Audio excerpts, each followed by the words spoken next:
As dusk falls, darkness, like a thick black mist, engulfs the small, remote road leading to Appalachia. Here, Halloween is not merely a holiday, it's a test of survival, something my family and the other families in this area must prepare to face every year. There are no footsteps of children running around, no playful costumes, no smiles. Our Halloween is about silence, fear, and the rules etched deeply into each family member's memory. Each Halloween, around mid-October, my mother would pin a piece of paper with strict rules on our old kitchen refrigerator door. These aren't just guidelines to prevent mischief or threats, but survival instructions passed down through generations. There's no room for doubt or defiance. These rules are the only way to survive Halloween night. The first rule: never answer if you hear 3 knocks after dark. I read aloud from the paper. The rule sounds simple, but it stirs a deep-rooted fear within us because I'd heard stories about people who ignored this rule, people who never came back. One Halloween, my uncle heard 3 strange knocks at midnight. Out of curiosity, he opened the door. In that split second, an icy wind blew through the threshold, followed by a shadowy figure entering the house. My mother said that by morning, all they found was my uncle's shoes, left neatly by the door, with no trace of him. From that day on, no one dared to speak of him again. The second rule: respond to a single knock by offering freshly baked bread without looking at the figure on the other side. Every Halloween afternoon, my mother would begin baking loaves of bread. The warm smell always seemed to ease the underlying fear within us. But this rule is far from an act of hospitality. Every time we hear a knock, we know we'll face something, though we don't know exactly what. All we have to do is open the door slightly, place the bread in a basket, avoid looking into the darkness, and wait until we hear footsteps retreat. Last year, 15, I followed this rule for the first time. My father handed me the bread, his gaze serious and steady. When the first knock echoed, my heart raced. I opened the door slightly, extending the bread without daring to look. I sensed a chilling breath from the other side, something icy that seeped into my bones. I froze momentarily, until the footsteps retreated, then quickly closed the door and tried to catch my breath. The haunting rules. Halloween here is unlike any other holiday. There's no excitement, no joy, only minutes counting down in silence. Our small house, nestled in the heart of the Appalachian woods, turns into a fortress to protect us. Each door and window frame is lined with a thick trail of salt. My father keeps his hunting rifle on his lap, staring into the flickering flames in the fireplace, prepared for whatever might come. Every year, Halloween feels like a test, and every year we survive by adhering to the rules, or at least, that was true in previous years. But this time, something feels different. The air feels heavier, a strange tension lingering. As night falls, the feeling grows stronger, and I begin to wonder if the rules are still enough to protect us. Halloween night, the valley is swallowed in darkness, and a cold wind sweeps through the Appalachian forest, whispering like a hidden entity lurking in the shadows. I sit with my family in the living room, quietly watching the flickering candles on the table. At this moment, each tiny flame feels like a fragile hope, clinging to the rules we believe will help us survive the night. The third rule voices from the woods.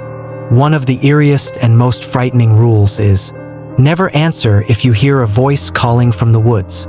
This rule seems simple but deeply terrifying, especially since real whispers echo from the forest every Halloween night. The voices sound like someone familiar, calling your name, gentle and enticing.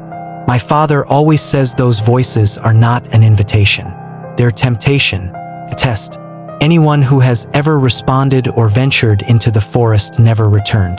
The story of my grandparents still haunts us every Halloween. One night, my grandmother heard the voice of her younger brother, long gone, calling her name from the woods. In a moment of weakness, she walked out, leaving my grandfather alone in the house. By morning, all he found was her scarf caught on a tree branch, with no trace of her. People still say if you stand still and listen on Halloween night, you can still hear her singing from deep within the woods. The fourth rule, the man in the wide-brimmed hat. The fear of the man in the wide-brimmed hat near the edge of the forest makes my heart pound every time. If you see him, don't look for more than 1 second. My mother always warns, her face pale with anxiety. My mother told me the first time she saw the man in the wide-brimmed hat was when she was a child. She looked through her bedroom window and saw him standing at the forest's edge, unmoving, staring directly at the house. The sight paralyzed her with fear, but she remembered the rule and turned away. That was the first time, but not the last. I still get goosebumps remembering the first time I saw him last year. A tall shadow, wearing a wide-brimmed hat, stood still at the forest's edge like a dark monument. My heart pounded, knowing he was only a short distance from the house. Looking at him, I could feel a coldness radiating from him, as if he were a part of the darkness itself. Tension builds, waiting for the first knock. We sat in silence, listening to the wind howl through the window cracks. My father sat with his hunting rifle, staring at the door, his eyes sharp. The tension and unease grew, knowing the first knock would come soon. Around 8 p.m., the first knock echoed, a sharp and unnerving sound. We froze. This is the rule I fear the most. If you hear a single knock, open the door and offer bread. But do not look at who stands there. My father handed me the bread basket, his eyes resolute but hiding a hint of fear. I took a deep breath, trembling as I approached the door. Opening it slightly, I placed the bread outside, careful to look down at the ground. From the other side, I sensed a chilling breath. I stood still, listening to the heavy footsteps retreat, then quietly closed the door.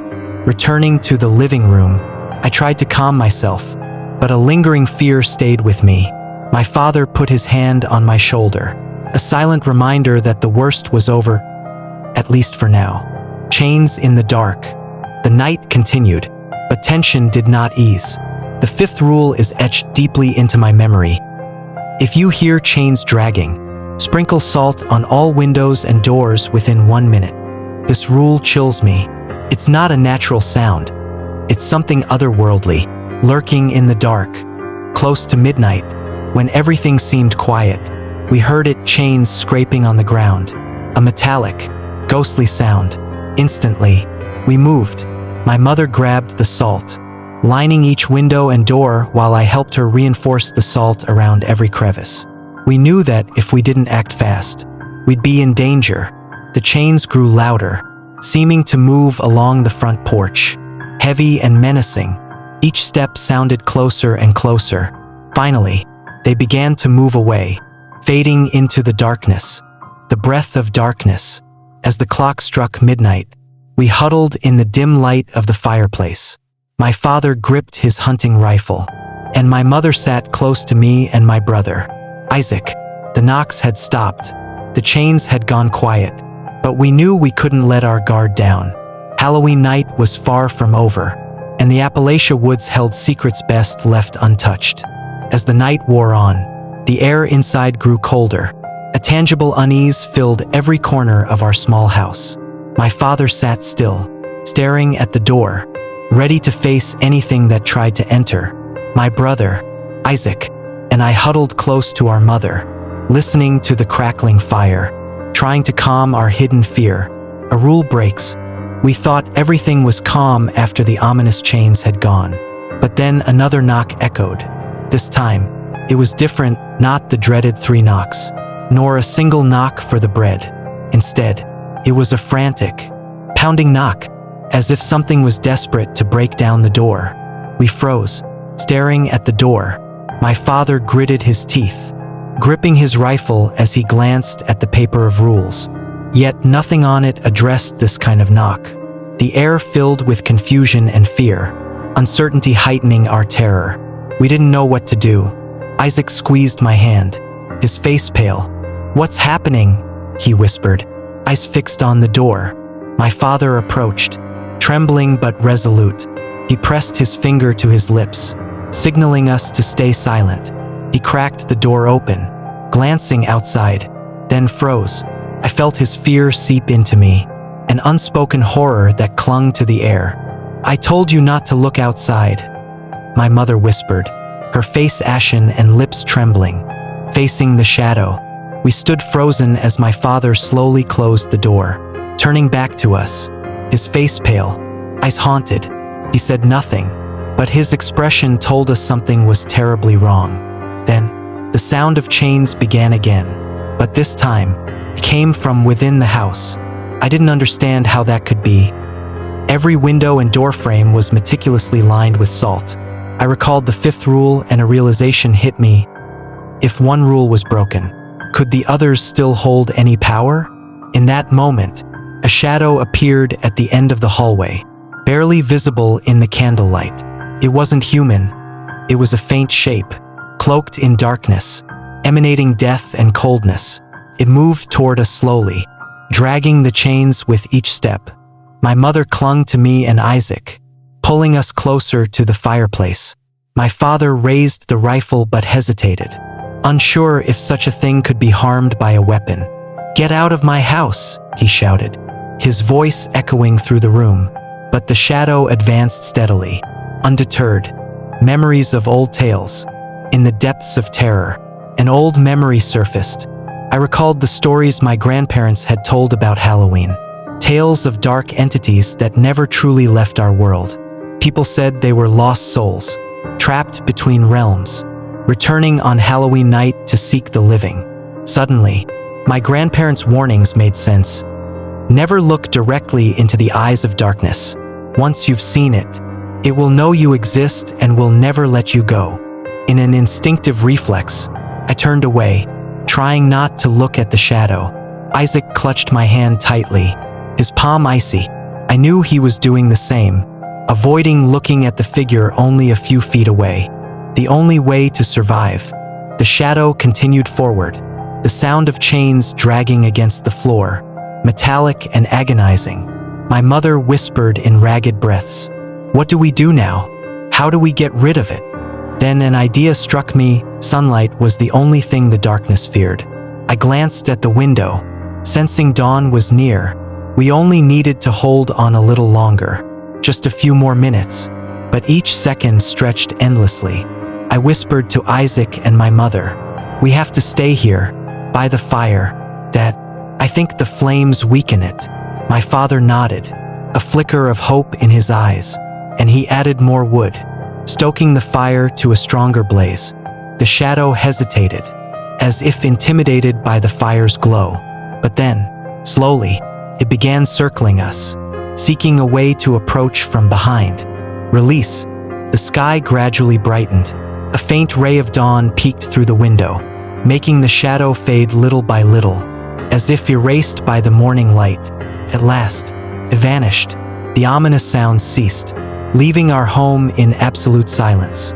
None of us moved or spoke for a long time, catching our breaths, barely able to believe we had made it through. My father set down his rifle, his eyes filled with both relief and sorrow. My parents hugged me and Isaac tightly, and I felt their warmth, a sense of safety after facing a terrifying nightmare. The morning after Halloween, our little house was shrouded in an eerie silence. My father sat in his chair, staring blankly at the now extinguished fire, while my mother looked out the window, worry etched on her face. It seemed that last night's darkness had left something behind. Even in the light of day, Isaac and I sat quietly, still shaken by everything that had happened. Although Halloween was over, an uneasiness lingered, as if something irreversible had taken place. None of us mentioned the shadow, the chains, or the rule that had been broken. We just sat there, silent and lost, wondering if more would come. Disappearances. We never expected Halloween night to be the beginning of strange, frightening events. Days later, my mother told us she heard that people in the village had started disappearing without a trace.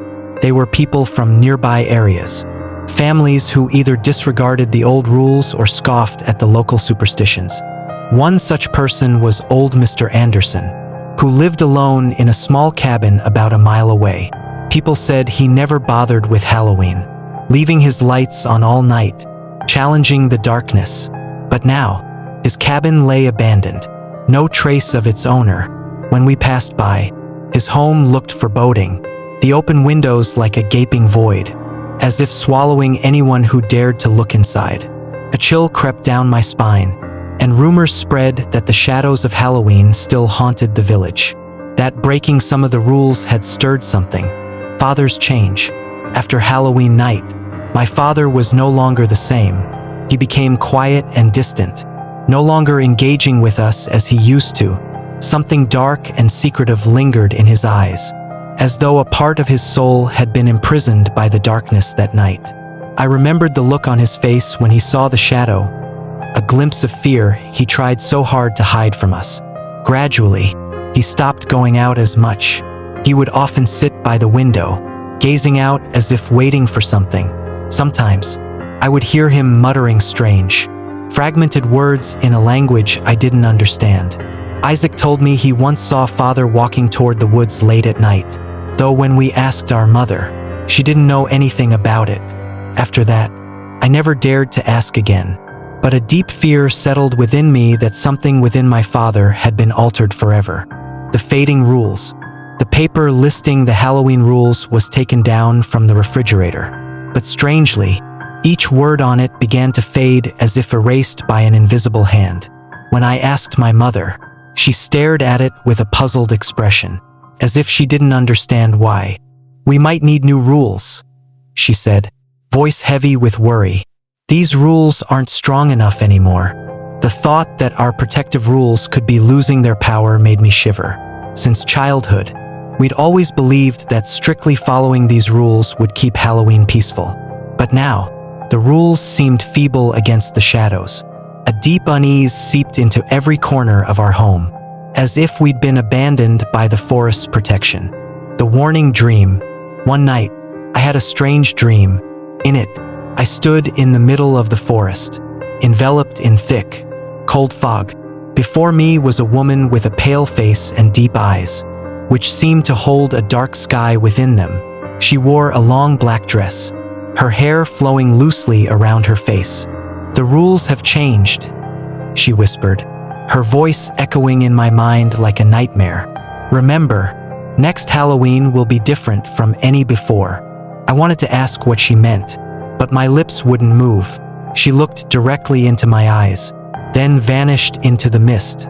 When I woke up, my heart was racing, and I was drenched in cold sweat. The next morning, I told my mother about the dream, and she was silent for a moment before saying it might have been a warning from our ancestors. Halloween grew more frightening each year, and perhaps the old rules would no longer be effective. We would need new ways to protect ourselves. Preparing for the next Halloween. As each day passed, our family lived in a lingering fear, knowing that next Halloween would be unlike any before. My mother started seeking knowledge of ancient rituals from the village elders, hoping they could help us counter the darkness. My father, though silent, was preparing too, quietly gathering strange items like small mirrors, old crosses, and protective charms I'd never seen before. Isaac and I understood that the coming Halloween would not be just another test. It would be a battle for survival against beings from another realm, shadows that couldn't be defeated by simple rules. Our small home became both a fortress and a prison, where we would face unknown and dangerous mysteries. Autumn grew colder, the last leaves falling, leaving bare branches and darkness that covered Appalachia at night. The closer Halloween approached, the stranger the air in the village felt. Everyone sensed an invisible yet powerful presence. Like darkness was waiting, watching. My parents became busier than ever, trying to find new ways to protect us. Things no one in the village had ever considered before. They visited the village elders, listening carefully to every word, every warning from those who had survived many Halloweens when traditional rules had not yet lost their power. Advice from a mysterious woman. One evening, my mother took Isaac and me to see Agnes, an elderly woman who lived alone on the village outskirts. She was known to be knowledgeable about ancient rituals, one of the few who still remembered the old chants from our ancestors.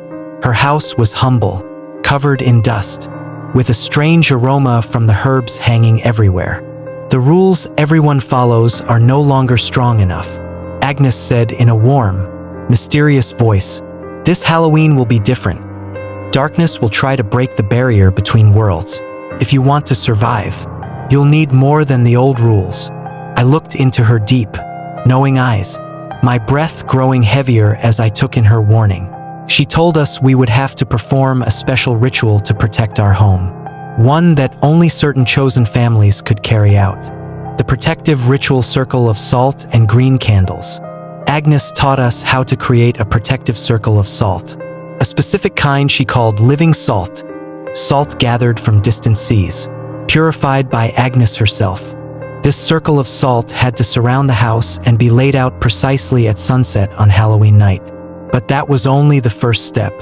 Alongside the salt circle, we also needed green candles, special candles that Agnes had made by hand. She explained that the green candlelight would ward off the darkness and prevent malicious entities from coming too close. Don't let the candles go out, she warned, her voice a chilling whisper. The darkness will seize any weak moment. Every night, we spent hours practicing this ritual. My parents prepared everything with meticulous care, and I could feel the weight of what we were about to face. This would not be a Halloween like any before. This time, we knew we could not simply hide and wait for sunrise. The wooden mirror, our final shield. Alongside the salt and green candles, Agnes also gave us a small wooden mirror. Its frame was carved with strange symbols that she explained were protective signs from our Scottish ancestors. This mirror, she said, had the power to reflect the darkness and repel evil entities if they came too close. Agnes told us that when faced with darkness, we should hold up the mirror, look into our own eyes through it, and chant the spell she had taught us. This would create a spiritual barrier, repelling the shadows trying to enter our home. I held the mirror tightly, feeling the coolness radiate from its wooden surface. Isaac looked at me, his eyes filled with fear, but there was a glimmer of hope too. Felt like we now had some power to face Halloween. But whether it would be enough remained an open question. Preparing for the fateful night, the final day before Halloween arrived, and a heavy, ominous atmosphere settled over the village. Every family prepared in their own way, with rules they believed would protect them. We spread the salt circle around the house, placed green candles at each window, and kept the mirror close. My father sat in the living room, gripping his hunting rifle, while my mother checked each window with focused intensity. No one spoke, but I could sense everyone's racing heartbeat. Everything was ready, but fear lingered. Both Isaac and I knew that what happened tonight would determine whether we'd make it through another Halloween. The sky darkened, and the sun dipped behind the mountains in a fiery glow. Darkness engulfed the surroundings, and with each passing minute, my anxiety grew. When the night finally swallowed our house, I felt an unnaturally cold air seep in from outside, like winter had come early. The first knock. As soon as the darkness fell, a soft knock echoed from the front door, 3 eerie knocks. Everyone froze. This was the sound we feared most, the knocking the rules had warned us about. My father signaled us to stay quiet, his eyes fixed on the door, waiting. But this time, instead of stopping after 3 knocks, came again, louder and more forceful. I held my breath, feeling my heart race. "What should we do now?" my mother whispered, her voice trembling. My father didn't answer. He only looked at the green candles flickering everywhere. Then, something terrifying happened. One candle suddenly wavered, as if an invisible wind had passed, and then it extinguished. Isaac gripped my hand, his eyes wide with fear.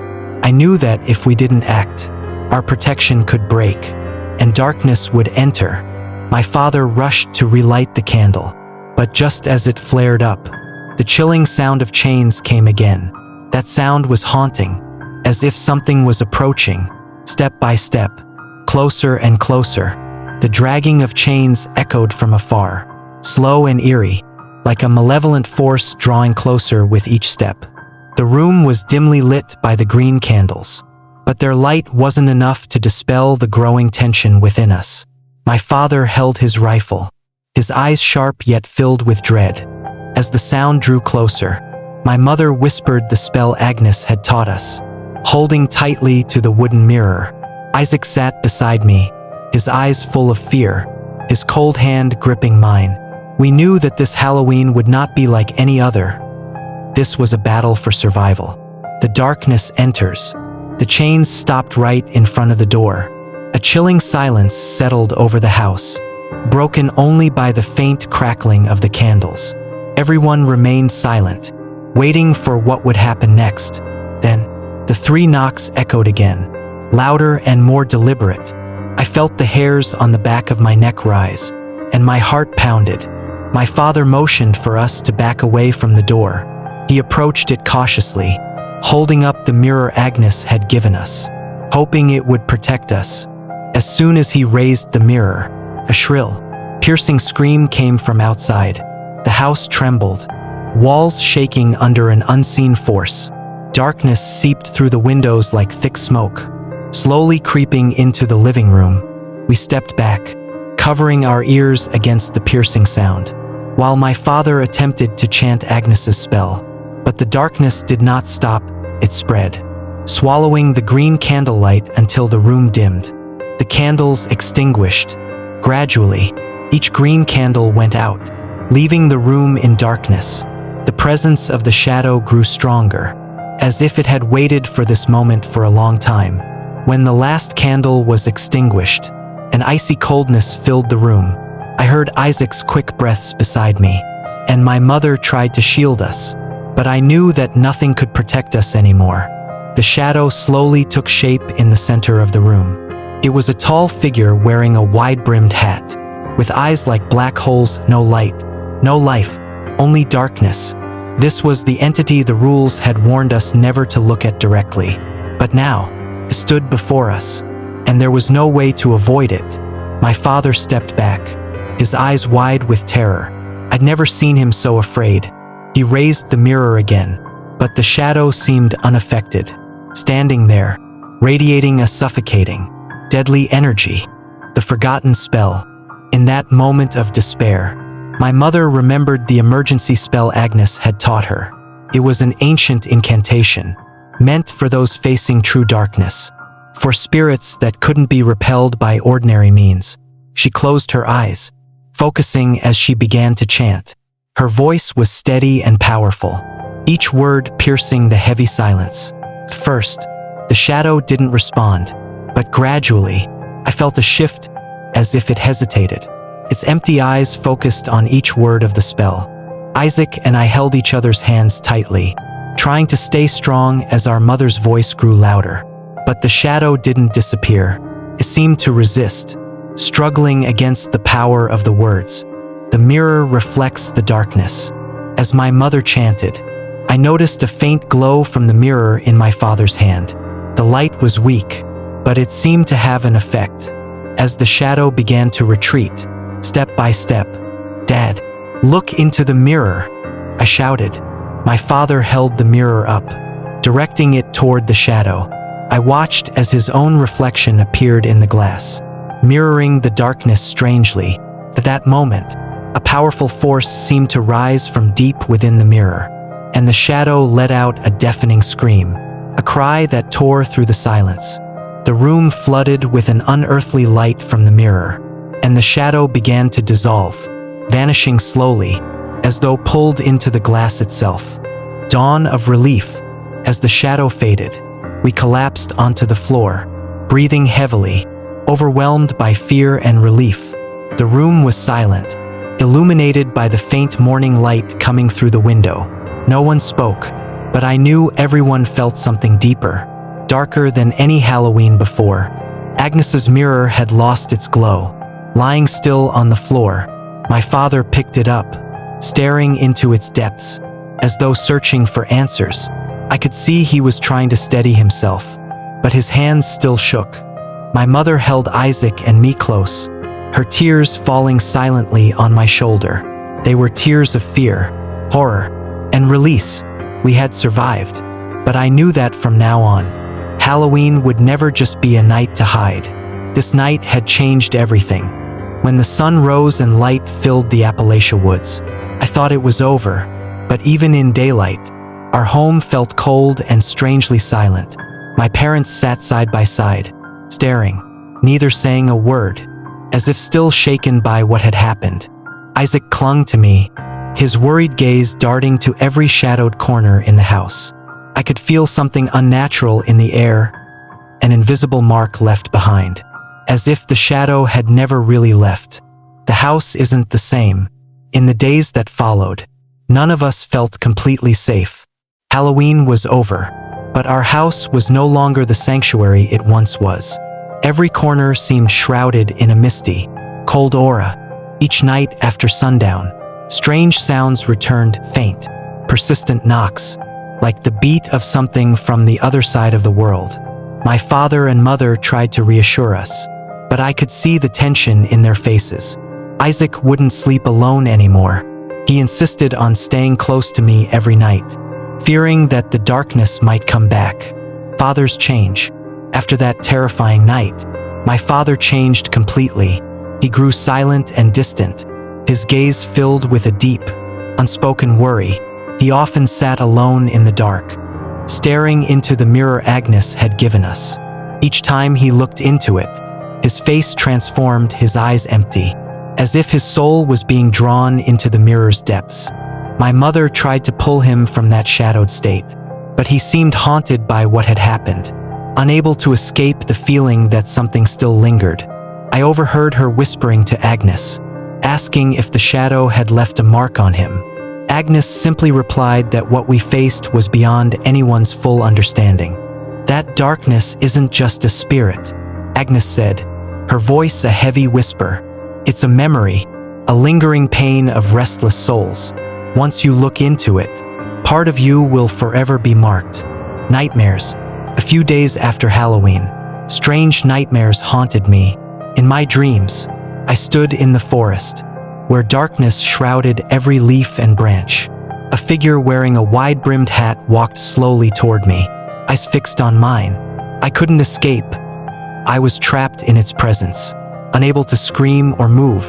I'd wake up drenched in sweat, a chill spreading through me. Isaac shared similar dreams. He said he saw the shadow standing right beside his bed, staring down at him, as though wanting to take his soul.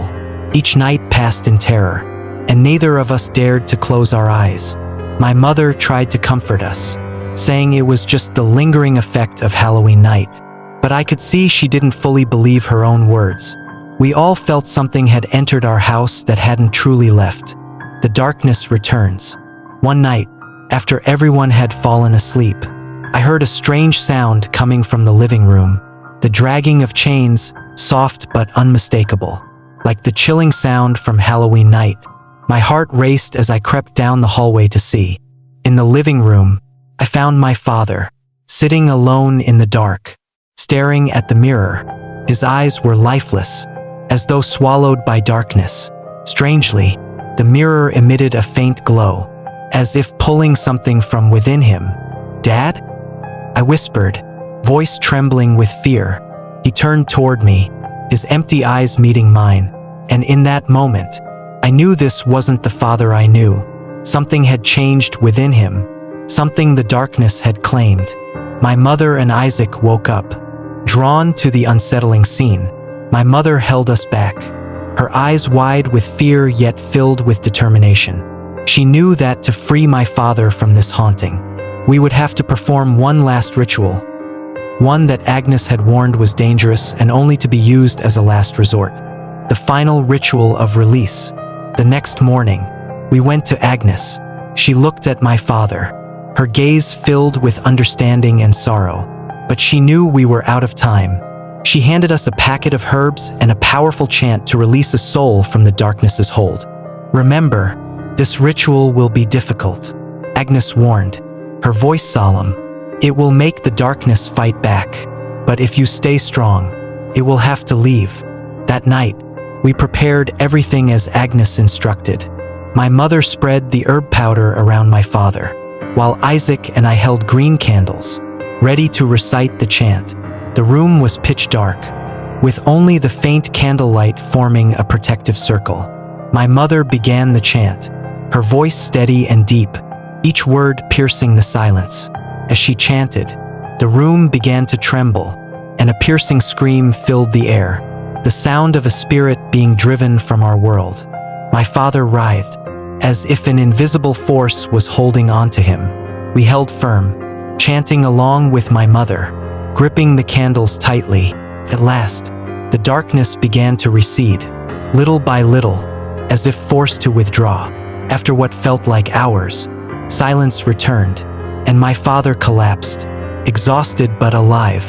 Freedom. When my father opened his eyes, they were different.